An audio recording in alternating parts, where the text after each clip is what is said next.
Hello and welcome. This is Master Vedant Goswami.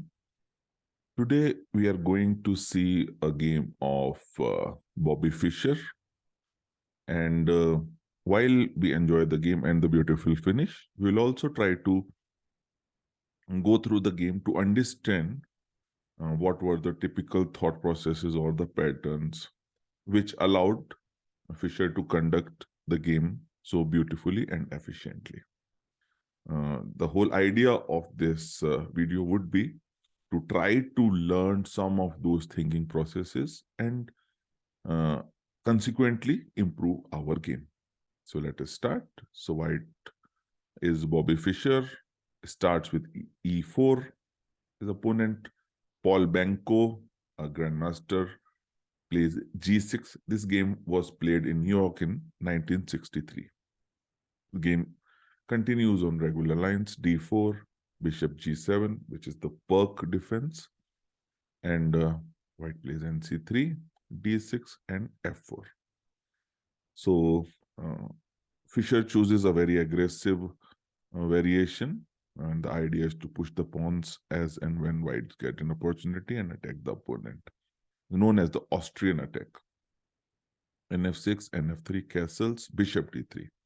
So both sides have been developing till now according to their opening plans. And now black played Bishop G4. Of course, there are multiple other possibilities. NC6 is there.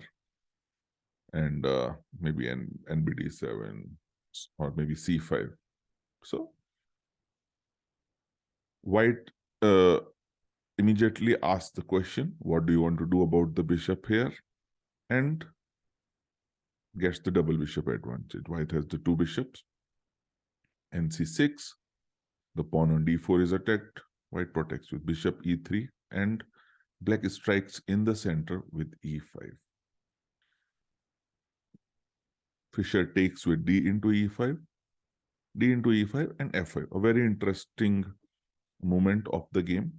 White gains big space on the king side and is threatening to follow up the G4 and G5 with kind of a decisive attack. And also, let us say black plays a move which is not very relevant. I have this threat, G5, and white just smothers black's pieces. Okay, so a simple king side pawn storm in this king is the plan that Fischer has in mind, and it is very actually difficult to handle.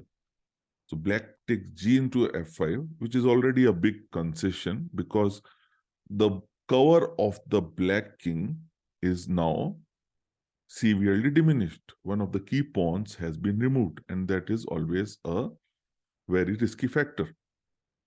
If you just compare this position with the two moves back where there was a black pawn on G6. Now this is significantly weaker than that protection.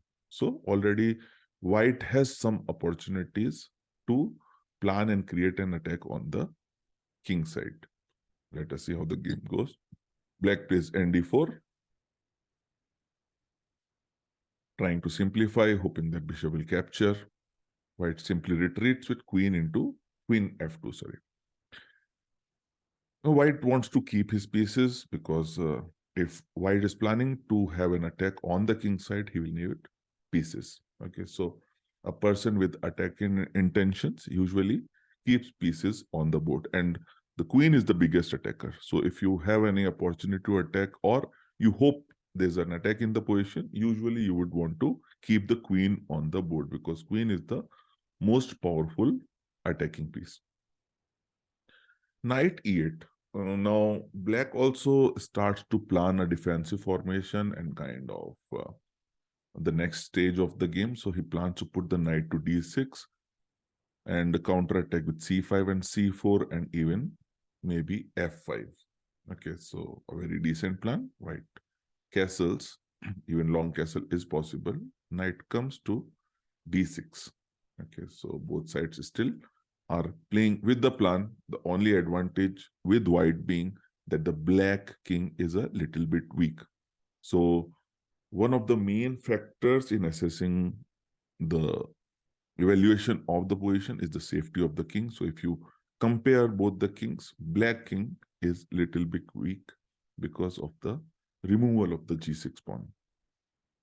So that prompts Fischer to play queen g3, pinning the bishop and starting off the process to plan a direct attack on the black king. Black prudently gets away from the king. Very important move, very correct move. You should get away from the pins as soon as possible. Don't think nothing is happening right now, so I'll handle it later. No, if it is a pin, it will be trouble. Okay, so very important thing to remember.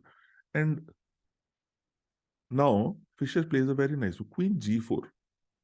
So queen g4 is very interesting because first of all, it exerts slight control on f5 square, also prevents f5, while also planning queen h5. So sneakily, white is taking its heaviest piece toward the black king, and Fischer has some plan in mind because the bishop is also pointing. So, the basic patterns of the future combination are already there. So one idea might be to capture this and then free up the bishop and plan an attack on h7. That might be a possibility, which actually happened in the game. So we'll see how that goes. So c6 and queen h4, queen h5, sorry. So now white is threatening to implement the idea that he had, that I will take the bishop. So let us say black plays a move. I'll capture this, and e5. And the game is winning immediately, or we are creating very direct threat. So let us say h6, I'll take this, if black takes queen f5, and the threat of checkmate on h7 cannot be stopped. So now white is very clear attacking direction and attacking plan. Black played a very interesting defensive idea, queen e8. Now, what's the idea? Now, the idea is bishop d4, e4, and e5. If that happens, if white goes ahead with this plan immediately, he has a very interesting defensive idea in f5. A very interesting defensive idea, which is usually missed by almost all the people who I show the position to. It is very interesting.